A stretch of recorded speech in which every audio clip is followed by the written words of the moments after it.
सभी साथियों को मेरा नमस्कार। स्वागत है आपका आपके अपने यूट्यूब चैनल डिजिफ्लाई में। दोस्तों, जो सीरीज चली है हमारी सामान्य विज्ञान की, इसमें ये अगली वीडियो है जिसको आज हम फिर कंटिन्यू करेंगे 118 प्रश्न नंबर से। तो चलिए बिना वक्त गवाए वीडियो को शुरू करते हैं और बढ़ते हैं पहले प्रश्न की तरफ। निम्नलिखित में से क्या रैखिक बल के संरक्षण के आधार पर कार्य करता है? निम्नलिखित में से क्या रैखिक बल के संरक्षण के आधार पर कार्य करता है, आपको बताना है। ऑप्शन ए है आपके सामने रॉकेट, ऑप्शन बी है हेलीकॉप्टर, ऑप्शन सी है जेट, ऑप्शन डी है आपका विमान। तो रैखिक बल के संरक्षण के आधार पर जो कार्य करता है ये आपको बताना है इसमें। तो आप बताएंगे sir Z, option C right answer होगा। जो जेट होता है वो रैखिक बल के संरक्षण के आधार पर कार्य करता है। चलिए अगला प्रश्न देखते हैं, 119 प्रश्न। दोस्तों, मैं बता दूं आपको, चाहे आप एग्जाम की तैयारी कर रहे हैं, गवर्नमेंट एग्जाम, या आप जैसे कि अब आने वाला एग्जाम है ग्रुप डी या आरआरबी एनटीपीसी का हुआ, इन सभी के लिए दोस्तों सामान्य विज्ञान बहुत इंपॉर्टेंट हो जाती है स्पेशली। और जितने भी सब्जेक्ट हैं आपके जो पूछे जाते हैं जीके में, जिसमें अब जो आने वाले टाइम में ये सामान्य विज्ञान का काफ़ी रोल है। तो इस चीज़ को ध्यान में रखते हुए हम दोस्तों प्रैक्टिस सेशन आपके लिए लाते हैं, एमसीक्यूज़ का टॉप 20 एमसीक्यूज़ आपके लिए लाते हैं। तो चलिए 119 की प्रश्न की तरफ बढ़ते हैं। बस आपको करना क्या है, वीडियो को बिना स्किप किए पूरा देखना है अच्छे से, और अपना चीज़ों को देखेंगे कि कितनी नॉलेज आप कवर कर रहे हैं, और जो चीज़ें आपसे छूट रही हैं वो कहीं ना कहीं दोस्तों प्रैक्टिस करते टाइम रिकॉल हो जाती हैं। ठीक है, चलिए जितनी गलतियां होंगी वो प्रैक्टिस के दौरान होंगी, और उसके बाद क्या होगा, जब आप एग्ज़ाम देने बैठोगे तो वहाँ एग्ज़ाम में आप गलतियां नहीं करेंगे। तो ये प्रैक्टिस का बहुत बड़ा फ़ायदा होता है। तो इसलिए एग्ज़ाम कोई भी हो, सबकी प्रैक्टिस करनी ज़रूरी है। तो चलिए बढ़ते हैं 119 प्रश्न। पृथ्वी तल से किस न्यूनतम वेग से प्रक्षेपित किए जाने पर कोई रॉकेट पृथ्वी के गुरुत्वाकर्षण को पार करके अंतरिक्ष में चला जाएगा? तो यहाँ पे पूछ रहा है कि आप जैसे पृथ्वी से कोई रॉकेट है उसको प्रक्षेपित किया जाए, किस वेग से, किस न्यूनतम वेग से प्रक्षेपित किया जाए कि वो पृथ्वी पर वापस लौटे ही नहीं। ठीक है, पृथ्वी के गुरुत्वाकर्षण को पार करके अंतरिक्ष में चला जाए। तो क्या है आपको बताना है, 11.2 किलोमीटर पर सेकंड, 11.2 मीटर पर सेकंड, 11.2 किलोमीटर पर आवर, या 10.2 मीटर पर सेकंड। तो बताना है क्या न्यूनतम वेग होगा वो। तो आप कहेंगे सर ऑप्शन ए यहाँ पर राइट आंसर होगा कि 11.2 किलोमीटर प्रति सेकंड के वेग से यदि हम किसी चीज को फेंकते हैं, ठीक है, रॉकेट वगैरह जितने भी होते हैं, तो न्यूनतम वेग होता है 11.2 किलोमीटर प्रति सेकंड। तो वो क्या है, पृथ्वी के गुरुत्वाकर्षण को पार करके अंतरिक्ष में चला जाएगा। चलिए अगला प्रश्न देखते हैं, 120 प्रश्न नंबर। बहुस्थिर उपग्रह का आवर्तकाल क्या होता है? आवर्तकाल होता है, कितना होता है? ऑप्शन ए 9 घंटे, ऑप्शन बी है 12 घंटे, ऑप्शन सी है 24 घंटे, या ऑप्शन डी है 28 घंटे। बताइए जो बहुस्थिर उपग्रह होते हैं क्या होता है इनका आवर्तकाल, जल्दी से बताइए। तो 120 का दोस्तों राइट आंसर होगा सी, 24 घंटे इसका आवर्तकाल होता है जो भूस्थिर उपग्रह होते हैं, ध्यान रखेंगे। चलिए अगला प्रश्न देखते हैं, 121 प्रश्न। यदि किसी यदि किसी पिंड को पृथ्वी से 11.2 किलोमीटर प्रति सेकंड के वेग से फेंका जाए तो पिंड क्या होगा दोस्तों? अभी ऊपर बात हुई थी, तो पृथ्वी से मतलब गुरुत्वाकर्षण, पृथ्वी के गुरुत्वाकर्षण को पार कर जाएगा और अंतरिक्ष में चला जाएगा। तो क्या होगा, कभी नहीं लौटेगा। ठीक है, जो गुरुत्वाकर्षण पार हो जाएगा तो पृथ्वी पर कभी नहीं लौटेगा। ठीक है, ऑप्शन ए राइट आंसर हो जाएगा। इस तरीके के घूम फिरा के प्रश्न आते हैं एग्जाम में। तो यदि आपका कंसेप्ट दोस्तों क्लियर है तो ऐसे प्रश्नों को आप आसानी से कर जाओगे। चलिए 122वां देखते हैं। जब एक पत्थर को चांद की सतह से पृथ्वी पर लाया जाता है, ठीक है, पत्थर की बात हो रही है, जब एक पत्थर को चांद की सतह से पृथ्वी पर लाया जाता है तो ऑप्शन है, एक इसका द्रव्यमान बदल जाएगा, इसका बाहर बदल जाएगा परंतु द्रव्यमान नहीं, बाहर और द्रव्यमान दोनों बदल जाएंगे, या ऑप्शन डी द्रव्यमान और नहीं बाहर बदलेंगे। तो इसका आंसर बताना है आपको क्या होगा। तो इसका आंसर होगा, इसका बाहर बदल जाएगा परंतु द्रव्यमान नहीं बदलेगा। ठीक है, चलिए अगला देखते हैं, 123। किसी लिफ्ट में बैठे हुए व्यक्ति को अपना बाहर कब अधिक मालूम पड़ता है, ये आपको बताना है। ऑप्शन ए, जब लिफ्ट त्वरित गति से नीचे आ रही हो, जब लिफ्ट त्वरित गति से ऊपर जा रही हो, या समान वेग से नीचे आ रही हो, या समान वेग से ऊपर जा रही हो। इसका राइट आंसर बताना है। जैसे लिफ्ट में बैठे हुए व्यक्ति को अपना भार कब अधिक मालूम पड़ता है? बताइए जल्दी से क्या होगा इसका राइट आंसर। 123 कब भी होगा जब लिफ्ट त्वरित गति से ऊपर जा रही हो, ठीक है। तो आपको क्या होगा जब लिफ्ट ऊपर जाती है त्वरित गति से, तो जो लिफ्ट में बैठा हुआ व्यक्ति उसको अपना भार अधिक मालूम पड़ता है, ठीक है। ऑप्शन बी राइट आंसर होगा। चलिए 124 का देखते हैं। पृथ्वी के परितः घूमने वाले कृत्रिम उपग्रह से बाहर गिराई गई गेंद, ठीक है। पृथ्वी के परितः जो घूम रहा कोई कृत्रिम उपग्रह है, उसे बाहर गिराई गई गेंद पृथ्वी पर चली जाएगी, चंद्रमा पर चली जाएगी, पृथ्वी पर गिरेगी, या ऑप्शन डी पृथ्वी के परितः उपग्रह के समान आवर्तकाल के साथ उसी की कक्षा में घूमती रहेगी। तो बताइए क्या आंसर होगा इसका। तो आप कहेंगे सर पृथ्वी के परितः उपग्रह के समान आवर्तकाल के साथ उसी कक्षा में घूमती रहेगी। जब आप पृथ्वी के परितः घूमने वाले कृत्रिम उपग्रह से बाहर गिराई गई गेंद जो है वो भी पृथ्वी के परितः उपग्रह के समान आवर्तकाल के साथ उसी कक्ष में घूमती रहेगी। ऑप्शन डी राइट आंसर होगा दोस्तों। चलिए अगला प्रश्न देखते हैं। 125 प्रश्न। एक लिफ्ट में किसी व्यक्ति का प्रत्यक्ष भार वास्तविक भार से कम होता है जब लिफ्ट जा रही हो, ठीक है। एक लिफ्ट है उसमें किसी व्यक्ति का जो प्रत्यक्ष भार है वो वास्तविक भार से कम होता है जब लिफ्ट जा रही हो। ऑप्शन ए है त्वरण के साथ ऊपर, त्वरण के साथ नीचे, समान गति के साथ ऊपर, समान गति से नीचे। तो वास्तविक भार से प्रत्यक्ष भार कम का प्रतीत होता है लिफ्ट व्यक्ति का। तो बताइए, तो जो त्वरण के साथ नीचे आ रही हो, ठीक है, तो प्रत्यक्ष भार है उसे वास्तविक भार से कम होता है जो नीचे की तरफ आते हैं, ठीक है। त्वरण के साथ, ठीक है, त्वरण के साथ एक्सक्लेरेशन के साथ नीचे आ रही हो। इसका राइट आंसर होगा ऑप्शन बी। दोस्तों वीडियो पसंद आ रही है तो वीडियो को लाइक शेयर जरूर करते रहें। चैनल पर नए हैं तो प्लीज़ चैनल को जरूर सब्सक्राइब कर लें, क्योंकि इसी तरह की वीडियोस हम अपने चैनल पर लाते रहते हैं जो कि आपकी सभी आने वाले गवर्नमेंट एग्जाम के लिए बहुत इंपॉर्टेंट हो जाती हैं, ठीक है। चलिए 126 का देखते हैं। किसी तुल्यकारी उपग्रह की पृथ्वी की सतह में ऊंचाई लगभग कितनी होती है? ये आपको बताना है। किसी तुल्यकारी उपग्रह की पृथ्वी की सतह पर ऊंचाई लगभग कितनी होती है? 3600 किलोमीटर, 42,000 किलोमीटर, 30 किलोमीटर, या इनमें से कोई नहीं। बताइए इसका राइट आंसर क्या होगा। तो इसका राइट आंसर होगा 36,000 किलोमीटर, ठीक है। चलिए अगला प्रश्न देखते हैं। 127वां प्रश्न क्या है आपके सामने, बताइए इसका राइट आंसर। कि पढ़िएगा पहले। टेनिस की गेंद मैदान की अपेक्षा किसी पहाड़ी पर अधिक ऊंची उछलती है, ठीक है। इसको समझिए एक बार पहले आप, प्रश्न क्या कह रहा है कि टेनिस की कोई गेंद है, ठीक है, मैदान की अपेक्षा वो पहाड़ी पर अधिक ऊंची उछलती है, ठीक है।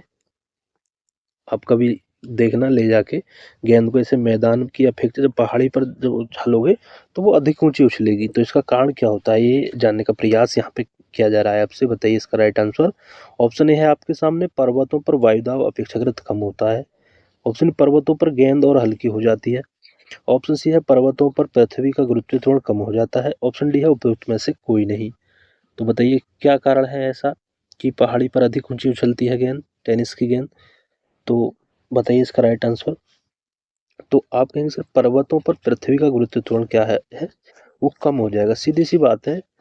इसको दोस्तों यदि आपका कंसेप्ट क्लियर है, जैसे मैं बता दूं आपको, ठीक है। मान लीजिए पृथ्वी है, पृथ्वी तल है, ठीक है, पृथ्वी है आपकी और ये पृथ्वी तल है, ठीक है। जब यहाँ पे हम चलते हैं वगैरह जो भी कार्य करते हैं, मतलब कोई गेंद है हम चल रहे हैं, तो उस क्या क्या रीजन होता है। तो जो गुरुत्वाकर्षण जो गुरुत्वीय बल जो लगता है वो गुरुत्वाकर्षण, तो वो कहीं न कहीं हमें पृथ्वी अपनी ओर खींचती है जिससे हम आसानी से चल पाते हैं, ठीक है। अब जैसे-जैसे आप ऊपर जाओगे तो वो गुरुत्वीय त्वरण क्या है वो कम होता चला जाएगा, ठीक है। गुरुत्वाकर्षण बल जो है वो आपका कम होता चला जाएगा। तो सीधी-सी जो अंतरिक्ष है, जैसे मान लीजिए यहाँ अंतरिक्ष है, तो फिर क्या होगा एक समय पे ऐसा होगा कि यहाँ पे आपका गुरुत्वाकर्षण जो है वो बिल्कुल खत्म हो जाएगा और आप अंतरिक्ष में चले जाओगे और कभी वापस लौट के नहीं आओगे। तो कहने का मतलब यही है, यहाँ से जो कंसेप्ट आपको क्लियर करना है कि जितनी ऊंचाई पे जाओगे जाओगे जैसे ऊंचाई पे जाओ तो गुरुत्वाकर्षण क्या है कम होता जा रहा है, ठीक है। तो यही कारण है कि अब किसी चीज को जब आप उछालते हो, ठीक है, मारा तो और ऊंची उछल जाती है वहां पे। तो ऑप्शन सी राइट आंसर होगा। इस तरीके से इसको समझना है। चलिए 128वां प्रश्न देखते हैं। 128वां प्रश्न क्या कह रहा है। यदि पृथ्वी का गुरुत्वाकर्षण बल अचानक लुप्त हो जाता है, ठीक है, आपको बताना है। यदि मान लीजिए यदि पृथ्वी का जो गुरुत्वाकर्षण बल है वो अचानक लुप्त हो जाता है तो निम्नलिखित में से कौन सा परिणाम सही होगा। आप इमेजिन करके देखिए कि पृथ्वी का यदि गुरुत्वाकर्षण बल अचानक से लुप्त हो जाए मतलब, तो क्या होगा? वस्तु का भार शून्य हो जाएगा परंतु द्रव्यमान वही रहेगा। वस्तु का द्रव्यमान शून्य हो जाएगा परंतु भार वही रहेगा। वस्तु का भार और द्रव्यमान शून्य हो जाएंगे। ऑप्शन डी, वस्तु का द्रव्यमान बढ़ जाएगा। बताइए क्या होगा? इमेजिन करके देखिए। तो आप कहेंगे सर, जो वस्तु का भार है, ठीक है, वस्तु का भार यदि बात हो रही है, जो भार है वो शून्य हो जाएगा, लेकिन परंतु द्रव्यमान जो है, ठीक है, मास जो है वही रहेगा। ठीक है, मास जो द्रव्यमान है, द्रव्यमान तो वही रहेगा, लेकिन वस्तु का जो भार है वो क्या हो जाएगा? शून्य हो जाएगा। चलिए अगला प्रश्न देखते हैं। 119 प्रश्न, 129 प्रश्न। पृथ्वी के गुरुत्वाकर्षण का कितना भाग चंद्रमा के गुरुत्वाकर्षण के सबसे नजदीक है? आपको बताना है जो पृथ्वी के गुरुत्वाकर्षण का कितना भाग चंद्रमा के गुरुत्वाकर्षण के सबसे नजदीक है। बताइए क्या होगा इसका राइट आंसर? 1/5, 1/4, 1/6, 1/8। तो इसका राइट आंसर बताइए क्या होगा, जल्दी से कमेंट करके बताइए। तो इसका दोस्तों राइट आंसर होगा 1/6। ठीक है, 1/6 होता है। जिससे क्या होता है, चंद्रमा पर यदि आप, पृथ्वी पर यदि आप छलांग लगा रहे हो और आप इतना उछल रहे हो, मान लीजिए कि आप 2 फीट उछल रहे हो चंद्रमा पर, सॉरी पृथ्वी पर छलांग लगाने पे, ठीक है, तो और यदि आप चंद्रमा पर छलांग लगाओगे तो इससे जो है ज्यादा ही मतलब छलांग लगाओगे। ठीक है, तो ये सीधा सा फंडा होता है कि जो है वो 1/6 जो होता है बाहर हो जाता है वहाँ पे। चंद्रमा पे क्या होगा, यदि आपका 100 किलोग्राम है तो उसका 1/6 वहाँ पे चंद्रमा पर हो जाता है बाहर, कम हो जाता है। ठीक है, चलिए आगे बढ़ते हैं, अगला प्रश्न देखते हैं। अगला प्रश्न क्या है? 130वां प्रश्न है, लोलक की आवर्तकाल, टाइम पीरियड जो होता है लोलक का, वो क्या है? द्रव्यमान के ऊपर निर्भर करता है, लंबाई के ऊपर निर्भर करता है, तापक्रम के ऊपर निर्भर करता है, समय के ऊपर निर्भर करता है। बताइए इसका राइट आंसर क्या होगा? तो आप कहेंगे सर लंबाई के ऊपर निर्भर करता है, जो लोलक का आवर्तकाल है वो लंबाई के ऊपर निर्भर करता है। ठीक है, अगला प्रश्न देखते हैं 131 प्रश्न। लोलक घड़ियां गर्मियों में क्यों सुस्त हो जाती हैं, इसका कारण क्या है? ऑप्शन ए है गर्मियों के दिन लंबे होने के कारण, ऑप्शन बी कुंडली में घर्षण के कारण, ऑप्शन सी है लोलक की लंबाई बढ़ जाती है जिससे इकाई दोलन में लगा हुआ समय बढ़ जाता है, या ऑप्शन डी गर्मी में लोलक का भार बढ़ जाता है। बताइए इसका राइट आंसर क्या होगा? तो सर आप कहेंगे कि लोलक की जो लंबाई है वो बढ़ जाती है जिससे इकाई दोलन में लगा हुआ समय वो भी क्या होता है, बढ़ जाता है। ठीक है, इसलिए घड़ियां जो है, लोलक घड़ियां, वो गर्मियों में सुस्त हो जाती हैं, ये इसका रीजन है दोस्तों। ठीक है, ऑप्शन सी राइट आंसर होगा। चलिए अगला प्रश्न देखते हैं 132 प्रश्न। दोस्तों वीडियो पसंद आ रही है तो वीडियो को लाइक शेयर जरूर करते रहें, और पहली बार यदि आप हमारे चैनल पर विजिट करें हैं तो प्लीज चैनल को सब्सक्राइब कर लें। 132वां प्रश्न देखते हैं। 132वां प्रश्न क्या है? किसी सरल लोलक की लंबाई 4% बढ़ा दी जाए तो उसका आवर्तकाल आपको बताना है। 8% बढ़ जाएगा, 2% बढ़ जाएगा, 4% बढ़ जाएगा, इनमें से कोई नहीं। ठीक है, इसको आप समझिए क्या है प्रश्न, कि कोई सरल लोलक है उसकी लंबाई यदि आप 4% बढ़ा दो तो आवर्तकाल क्या होगा, बताइए। ठीक है, तो वो 2% क्या है, आपका आवर्तकाल बढ़ जाएगा। ऑप्शन बी राइट आंसर होगा। 133वां प्रश्न देखते हैं। यदि लोलक की लंबाई 4 गुनी कर दी जाए तो लोलक के झूलने का समय क्या होगा? ठीक है, यहाँ पे लोलक की लंबाई की बात हो रही है, यदि 4 गुना कर दी जाए तो जो लोलक के झूलने का समय है वो क्या होगा, घटता है, दुगना होता है, 1/4 हो जाता है, 4 गुना हो जाता है। बताइए इसका राइट आंसर क्या होगा? आप कहेंगे सर 2 गुना हो जाता है। ठीक है, ये दोनों सेम प्रश्न है, 132 133 दोनों ही सेम प्रश्न है। ठीक है, 134 का देखते हैं। पेंडुलम को चंद्रमा पर ले जाने पर उसकी समयावधि क्या होगी? उतनी ही रहेगी, घटेगी, शून्य हो जाएगी या बढ़ेगी? ये पूछना है। यदि पेंडुलम को यदि आप चंद्रमा पर ले जाएं तो उसकी समयावधि क्या होगी, उसमें क्या अंतर पड़ेगा, ये आपको बताना है, जल्दी से बताइए। तो आप कहेंगे सर बढ़ेगी। ठीक है, पेंडुलम को यदि चंद्रमा पर ले जाएं तो उसकी जो समयावधि है वो क्या होगी, बढ़ेगी। ठीक है, ऑप्शन डी राइट आंसर होगा। चलिए अगला प्रश्न देखते हैं।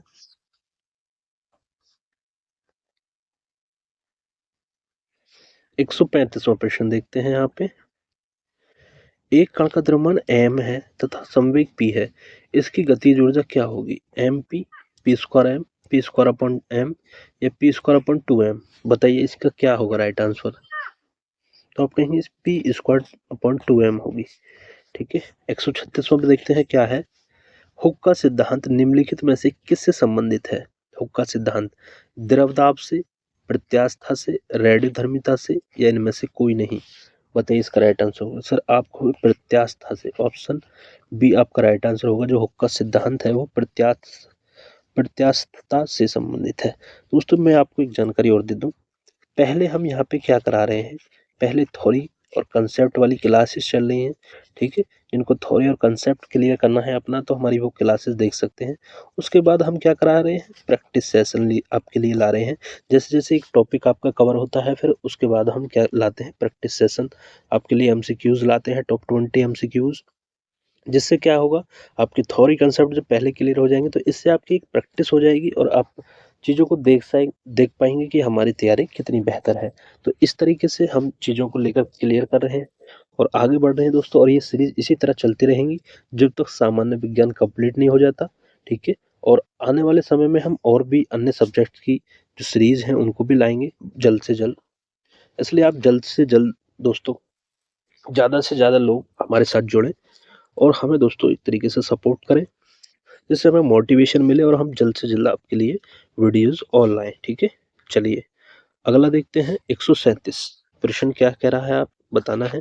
तेल की एक छोटी बूंद पानी पर फैल जाती है। ठीक है, आपने देखा होगा, कभी देखना आप करके, या जो पानी होता है उस पे यदि आप तेल की एक बूंद डालोगे तो क्या है, मतलब फैल जाएगी वो। उसका उसका कारण क्या होता है? तेल की श्यानता अधिक होती है, जल की श्यानता अधिक होती है, तेल का पृष्ठनाव अधिक होता है, जल का पृष्ठनाव अधिक होता है। तो क्या रीजन है जो वो फैल जाता है तेल? तो सर आप कहेंगे तेल का जो पृष्ठनाव है वो अधिक होता है। ऑप्शन सी राइट आंसर होगा। ठीक है, चलिए अगला प्रश्न देखते हैं। 138 प्रश्न।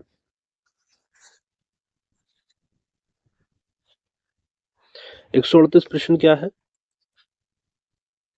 साबुन के द्वारा सतहों को साफ करने का सिद्धांत आधारित है।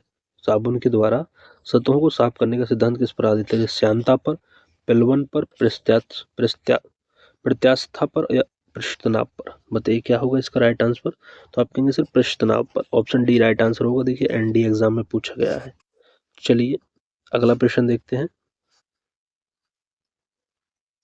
139 क्या है आपके सामने? वर्षा की बूंद का आकार गोलाकार किस कारण से हो जाता है? श्यानता, पृष्ठतनाव, प्रत्यास्था, गुरुत्व।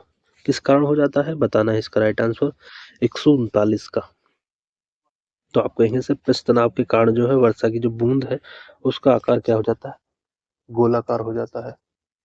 ठीक है, चलिए आगे बढ़ते हैं। अगला प्रश्न देखते हैं। एक द्रव बूंद गोलीय आकार धारण कर लेती है पृष्ठतनाव के कारण, श्यानता के कारण, ऊर्ध्वमुखी प्रणोद के कारण या गुरुत्वाकर्षण के कारण। बताइए इसका राइट आंसर क्या होगा? तो इसका राइट आंसर होगा पृष्ठतनाव के कारण। ऑप्शन ए राइट आंसर होगा। एक द्रव बूंद गोलीय आकार धारण कर लेती है पृष्ठतनाव के कारण। ठीक है, आगे बढ़ते हैं। 141वां प्रश्न देखते हैं। 141 प्रश्न क्या है? स्थिर पानी में मिट्टी का तेल डालने पर मच्छर कम हो जाते हैं क्योंकि प्रजनन में बाधा डालता है, मच्छरों के लिए उच्च विष है, लार्वा के सांस में बाधा डालता है, मच्छरों को भगाता है। तो इसका राइट आंसर बताना है आपको। तो इसका राइट आंसर होगा, बताइए जल्दी से क्या होगा इसका राइट आंसर? लार्वा के सांस में बाधा डालता है। ठीक है, जब आप मिट्टी का तेल तेल डाल देते हैं तो क्या होता है, लार्वा जो होते हैं मच्छर के उनके जो सांस लेने में बाधा डालता है। ऑप्शन सी राइट आंसर होगा। 142वां प्रश्न देखते हैं। पानी से निकालने पर शेविंग ब्रश के बाल आपस में चिपक जाते हैं। ठीक है, पानी से निकालने पर शेविंग ब्रश के जो बाल होते हैं आपने देखा होगा वो आपस में चिपक जाते हैं। इसका कारण क्या है? पृष्ठतनाव के कारण, श्यानता के कारण, प्रत्यास्था के कारण या घर्षण के कारण। बताइए इसका राइट आंसर क्या होगा? 142 का राइट आंसर क्या होगा? तो आप कहेंगे सर पृष्ठतनाव के कारण। ऑप्शन ए राइट आंसर होगा। चलिए अगला प्रश्न देखते हैं और ये इस वीडियो का अंतिम प्रश्न है। 143 स्थिर गति से जा रही खुली कार में बैठा एक बालक गेंद को हवा में सीधे ऊपर फेंकता है, गेंद गिरेगी उसके पीछे, उसके सामने, उसके हाथ में, उसके बगल में। बताइए क्या होगा राइट आंसर दोस्तों? 143 का। तो उसके हाथ में गिरेगी गेंद, ऑप्शन सी राइट आंसर होगा दोस्तों। तो ये थे आज के टॉप 20 क्वेश्चन। कैसे लगे क्वेश्चन कमेंट करके जरूर बताएं दोस्तों, और वीडियो पसंद आई हो तो वीडियो को लाइक से जरूर करें। चैनल पर नए हैं तो प्लीज़ चैनल को जरूर सब्सक्राइब करें। मिलते हैं दोस्तों ऐसी नई जानकारी के साथ अगली वीडियो में, तब तक के लिए जय हिंद, जय भारत।